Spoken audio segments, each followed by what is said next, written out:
Neville Goddard, 3 de mayo de 1963. El Evangelio cuádruple. Como sabes, y creo que lo sabes, la Biblia es un misterio. Un misterio que solo puede ser conocido por revelación. Como te dije en el pasado, un misterio no es un asunto que debe mantenerse en secreto, sino una verdad que es misteriosa en carácter. Los 4 evangelios son la flor de toda la Biblia. Todo lo que fue prometido a Israel, como lo tenemos registrado en los 39 libros del Antiguo Testamento, floreció, en el cumplimiento de los 4 evangelios. Pero incluso hasta el día de hoy, 2000 años después, muchas mujeres vinieron buscando, en la Biblia, al Cristo de quien hablaron los profetas y cuya venida es contada. Como se nos dice, los profetas que profetizaron sobre la gracia que sería vuestra indagaron y buscaron acerca de esa salvación. Indagaron qué persona o tiempo era indicado por el Espíritu de Cristo dentro de ellos cuando predecían los sufrimientos de Cristo y la gloria subsiguiente, pero no pudieron encontrarlo. Todos están buscando a un hombre, y hoy todo el vasto mundo cristiano se vuelve hacia un hombre. Aquellos que lo niegan piensan en términos de un hombre que niegan, pero no conocen el misterio cristiano. Pablo hace la declaración: de ahora en adelante no consideraremos a nadie desde el punto de vista humano, aunque una vez consideramos a Cristo desde un punto de vista humano ya no lo consideramos así. Sí, aunque una vez pensé en Cristo desde un punto de vista humano ya no pienso en él así. Es algo completamente diferente. Para entender este misterio tenemos que encontrar la raíz, y eso está en el Antiguo Testamento. ¿Qué prometieron? Lo encontraron en el libro mesiánico, Isaías 11, 1-3, uno de los muchos capítulos, pero este es prominente. Saldrá un vástago del tronco de Isaí, y un renuevo brotará de sus raíces, y el Espíritu del Señor estará sobre él. La imagen pasa de una raíz, de un renuevo, de un tallo, a un hombre. Y reposará sobre él el Espíritu del Señor, el Espíritu de entendimiento, el Espíritu de conocimiento, el Espíritu de consejo, el Espíritu de temor del Señor. Todos estos estarán sobre él. Y no juzgará por lo que ven sus ojos, ni decidirá por lo que oyen sus oídos. Así que aquí, algo se dice sobre un renuevo, algo se dice sobre un tronco del cual saldrá el renuevo. Buscamos en la Escritura y encontramos en el libro de Daniel, y el rey dijo: vi en las visiones de mi cabeza mientras estaba en mi cama, y he aquí, un vigilante, un santo, bajó del cielo. Gritó en voz alta y dijo esto: derribad el árbol, cortad sus ramas, arrancad sus hojas y esparcid su fruto. Pero dejad el tocón. No perturbéis el tocón. Y ahora pasa de la imagen del árbol con sus ramas, hojas y tocón, a la de un hombre. Que sea mojado con el rocío del cielo, hablando ahora del tocón, y se convierte ahora en un hombre. Que habite con las bestias del campo. Quitadle la mente de un hombre y dadle la mente de una bestia. Y que pasen sobre él 7 tiempos hasta que sepa que el reino de los cielos, o el Altísimo, gobierna el reino de los hombres, y lo da a quien él quiere. Y preguntas: ¿de qué se trata todo esto? Esta es la profecía que se cumple en nuestro Evangelio. La palabra Isaí significa yo soy. Se le llama el tronco de Isaí. La palabra yo soy, que llamamos Jehová, el nombre de Dios. En su significado raíz significa caer o hacer caer. El único ser que cayó, este árbol de la vida, es Dios mismo, y por nosotros Dios cayó. Él se sacrificó a sí mismo para redimirnos, para darnos vida en nosotros mismos. El misterio de la vida a través de la muerte de Dios, es ese tocón. Así que yo soy este renuevo. Ahora nos volvemos y estudiamos la palabra renuevo. El tocón es yo soy. El renuevo sale del tronco de Isaí. La primera presentación está en Mateo. Mateo presenta al Señor como un rey. Entonces, ¿dónde se identifica al renuevo en la Biblia como un rey? Lo encuentras en Jeremías 23:5, he aquí que vienen días, dice el Señor, en que levantaré a David un renuevo justo, y reinará como rey. Así que aquí encontramos la presentación de este renuevo, que no es un árbol, vemos ahora que es un hombre.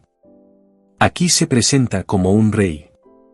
Así que Mateo le da la genealogía de un rey. Él desciende a través de la línea real. Mateo comienza el libro, este es el libro de la genealogía de Jesucristo, hijo de David. David es la fuente de la dinastía. El primer rey de Israel fue Saúl, elegido por el pueblo, pero Jehová rechazó a Saúl y eligió a David, y David es el primer rey de Israel, elegido por Dios.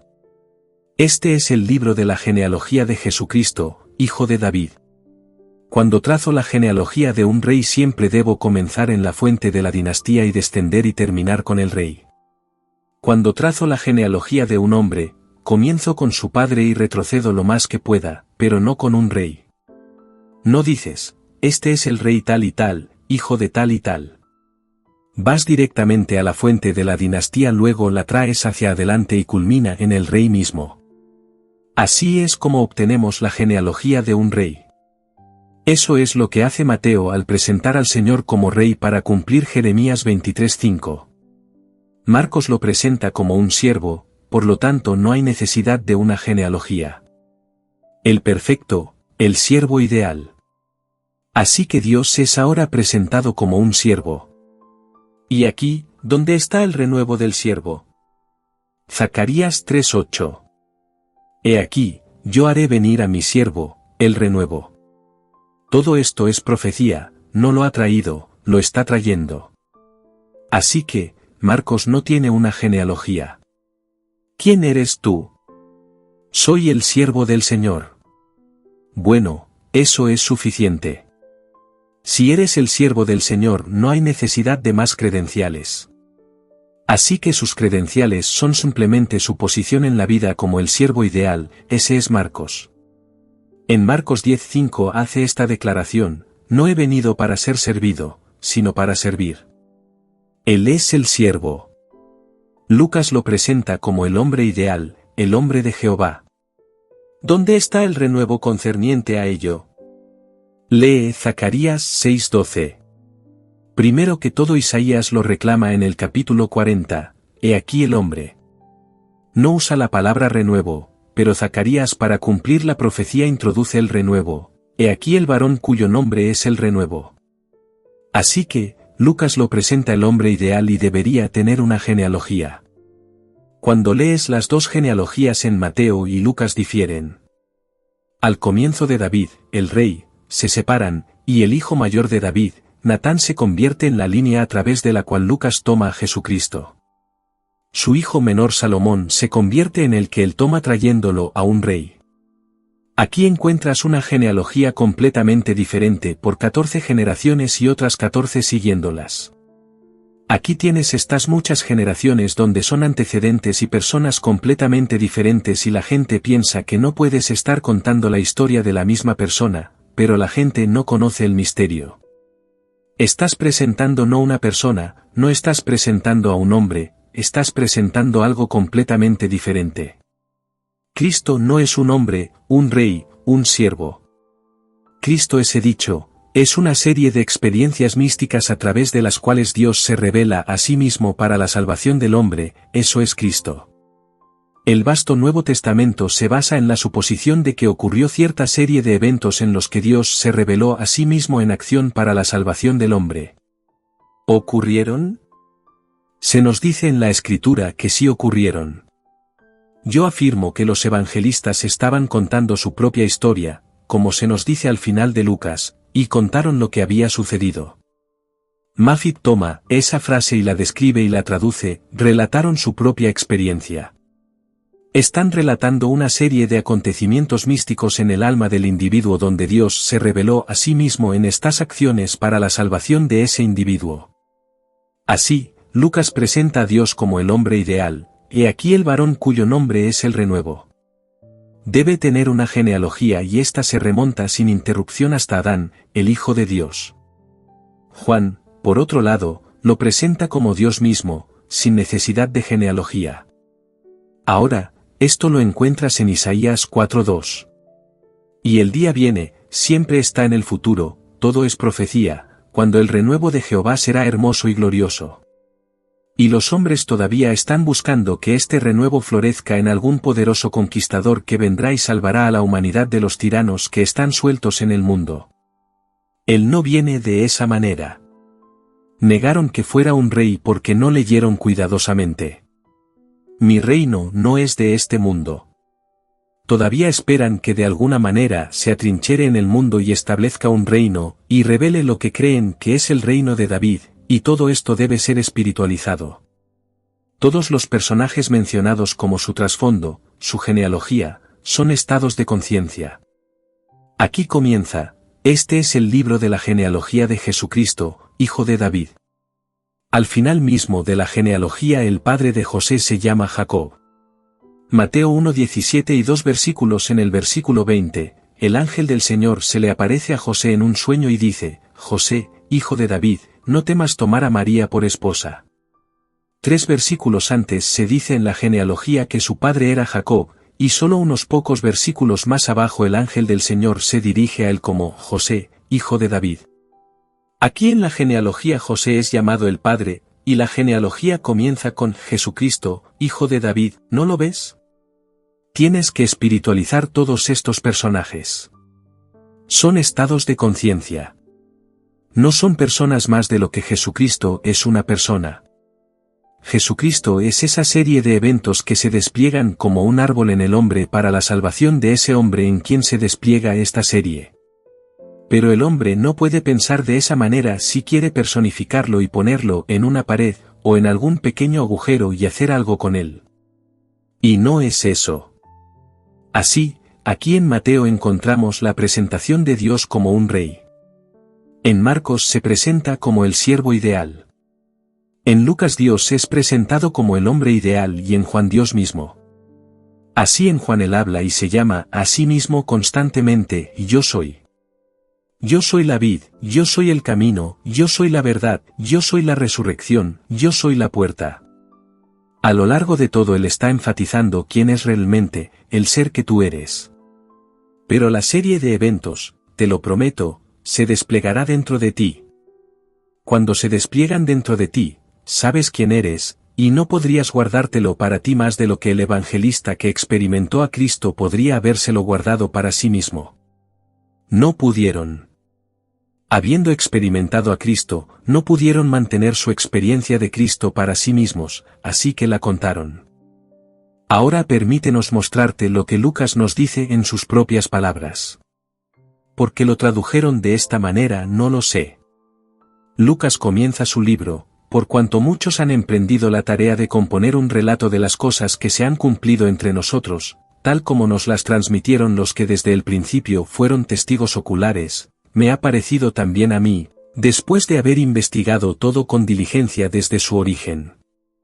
Ahora esa frase, desde su origen, es una traducción de la palabra griega Zacarías, que significa desde arriba.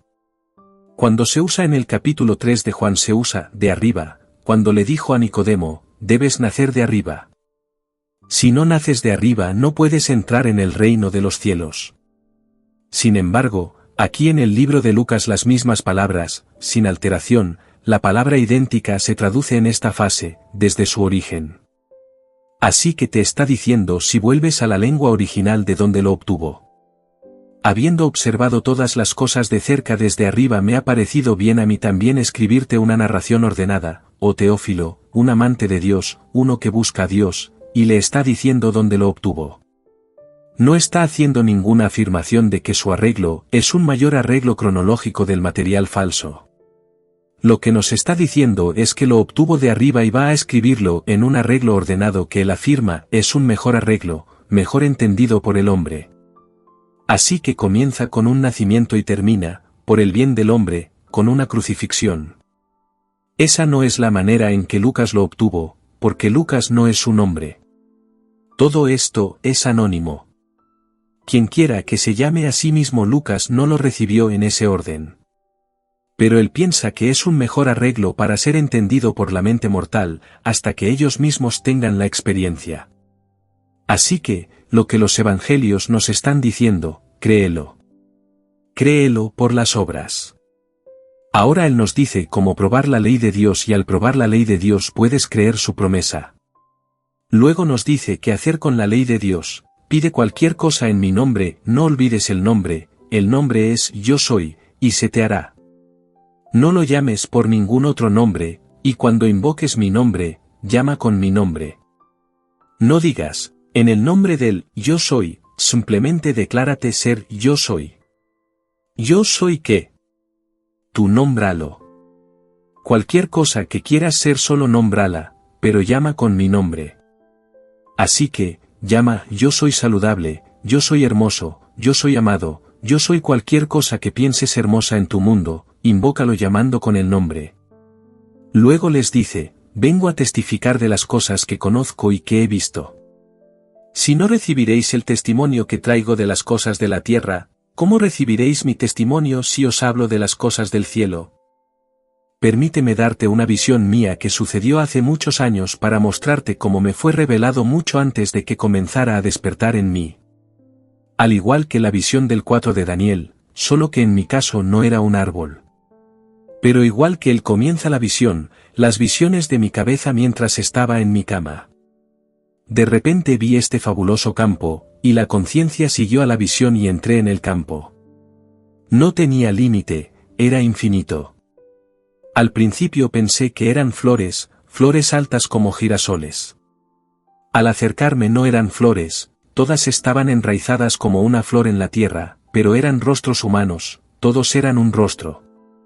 Cuando me acerqué a ellos se movieron en concierto como si alguien los dirigiera en alguna orquesta, y todos se movieron y se inclinaron. Si uno sonreía, todos sonreían. Todos hacían todo en concierto. Mientras caminaba entre ellos admirando estos hermosos rostros humanos, que estaban anclados como una flor, me di cuenta en ese momento que yo, no comparable a ellos en belleza, nada en ese ritmo y sin embargo disfrutaba de mayor libertad, limitado como estaba, que todos ellos juntos. Se movían en concierto y yo tenía libertad de movimiento aunque mi movimiento no estuviera en armonía. Tenía libertad de elección incluso si tomaba la decisión equivocada. Podía elegir el mal, ellos no podían hacer nada. No podían hacer nada por sí mismos. Y me di cuenta de que con todas mis limitaciones, yo era más grande. Podía cometer un error y ellos no podían. Realmente podía moverme sin el consentimiento de otro, ellos no podían. Y hermosos como eran, me di cuenta de cuánto infinitamente más grande era yo, limitado como estaba, porque estaba desprendido de ese campo. Y pensé en lo profundo de mí que en algún momento debía haber sido uno de esa orquesta.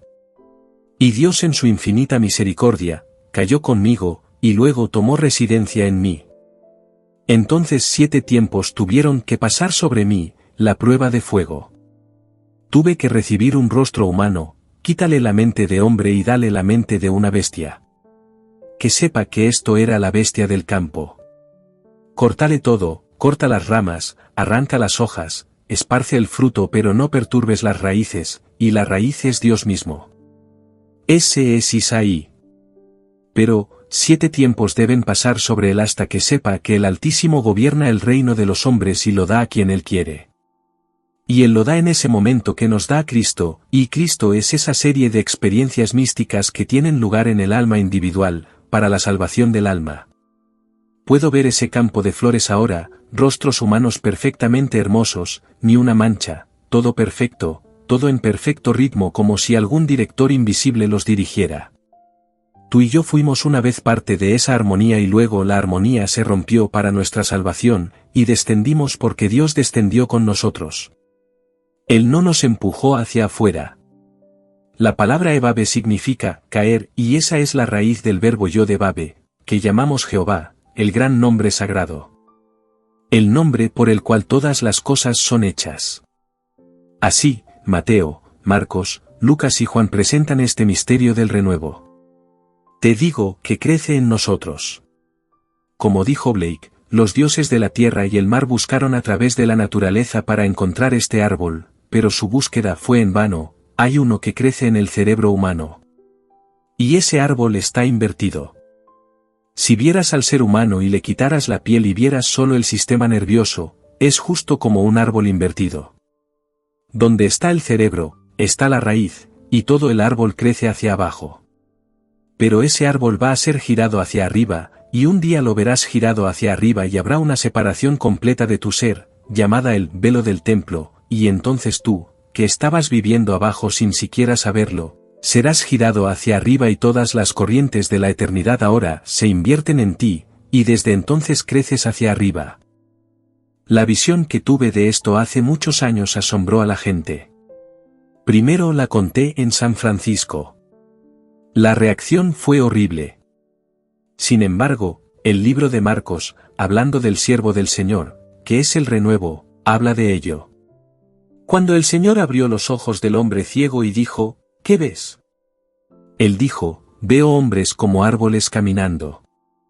Ahí está, veo hombres como árboles caminando. Esa noche tuve esta visión de la majestad del hombre cuando es girado hacia arriba. Pensarás, ¿cómo puedo ser un árbol? La belleza, la alegría cuando lo ves, algo completamente diferente, pero, ¿cómo puedes describirlo? No puedes describirlo a satisfacción de nadie porque, ¿quién quiere ser un árbol? Y sin embargo, aquí invertido, y somos llamados el renuevo. No lo olvides. Y saldrá una vara del tronco de Isaí, del tronco de Yo soy, y un vástago retoñará de sus raíces.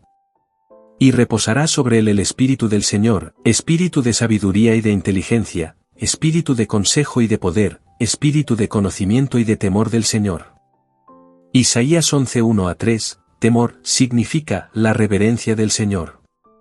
De nuevo estos mismos cuatro, Mateo, Marcos, Lucas y Juan se nos revelan de una manera extraña cuando al niño se le da un nombre. Isaías 9:6. Porque un niño nos es nacido, hijo nos es dado, y el principado sobre su hombro, y se llamará su nombre admirable, consejero. Dos experiencias completamente diferentes, un niño es nacido, un hijo es dado. No pongas una coma entre admirable y consejero como tantas Biblias tienen. Ten en cuenta que no había signos de puntuación en el hebreo antiguo, ni siquiera pausas o párrafos, todo es continuo. Hay 4 nombres dados en consonancia con el Evangelio cuádruple. Se llamará su nombre, admirable consejero, Dios fuerte, Padre eterno, Príncipe de paz. Hay 4 títulos. Admirable consejero, esa es la omnisciencia misma. No puedes añadir nada a un ser que está completamente despierto, no tendrían la respuesta automática. Así que, aquí está la omnisciencia. Dios fuerte, omnipotencia divina. Eso es cuando viene el tercer título. Luego, Príncipe de paz, eso es al final mismo cuando estás a punto de quitarte la vestidura por última vez, como se nos dice en el libro de Juan. Mi paz os dejo, mi paz os doy, yo no os la doy como el mundo la da. Él nos da una paz que está más allá del entendimiento. No puedes perturbar esa paz porque Él es el Príncipe de paz. Él es un Padre eterno, es Padre para siempre. Cuando me veis a mí, veis al Padre. Dios Todopoderoso. Un poder más allá de los sueños más salvajes de cualquier cosa que hayas visto jamás.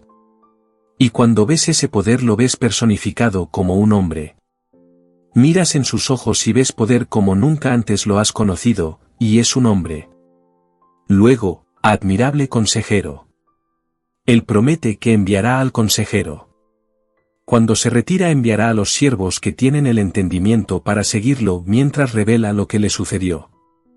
Así que cuando lees los evangelios, ya sea Mateo, Marcos, Lucas o Juan, no veas a un hombre caminando por las páginas, ve la magnificencia de Cristo el renuevo desplegándose en ti, y echa raíces. Saldrá una raíz de ese tronco. ¿Cómo echa raíces?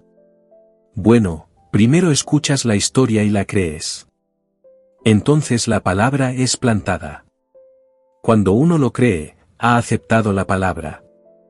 La palabra como se traduce en el libro de Juan se llama logos. En el principio era el verbo, ese es el logos griego, y el verbo era con Dios, y el verbo era Dios.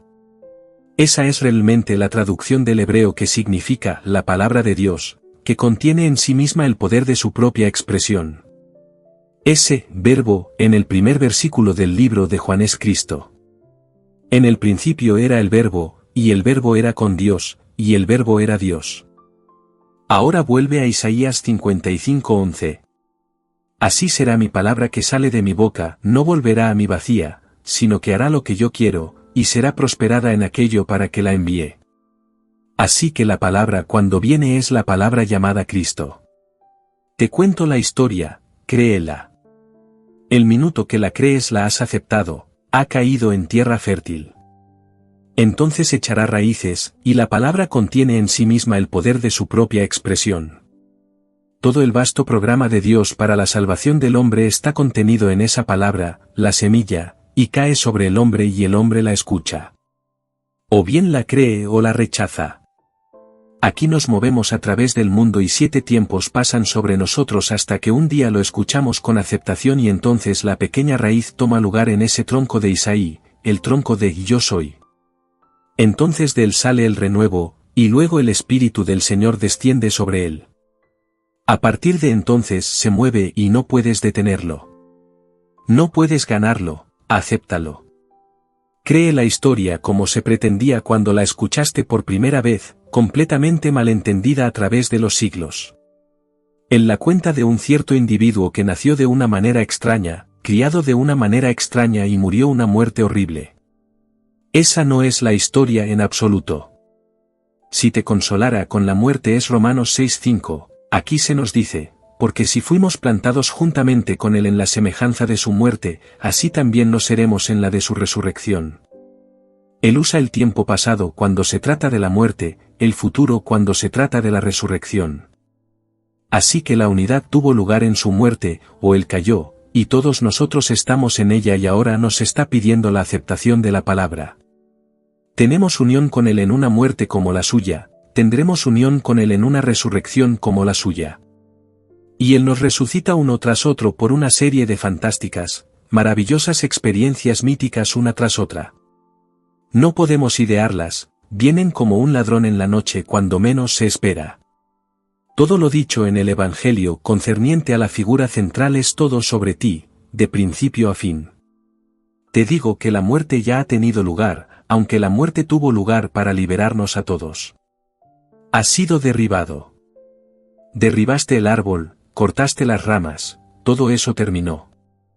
Arrancaste las hojas, esparciste el fruto, diste la mente de una bestia. Bueno, ¿no tenemos la mente de una bestia? Retrocede 20 años. ¿Qué bestia en el mundo habría concebido hornos para quemar a personas inocentes por millones?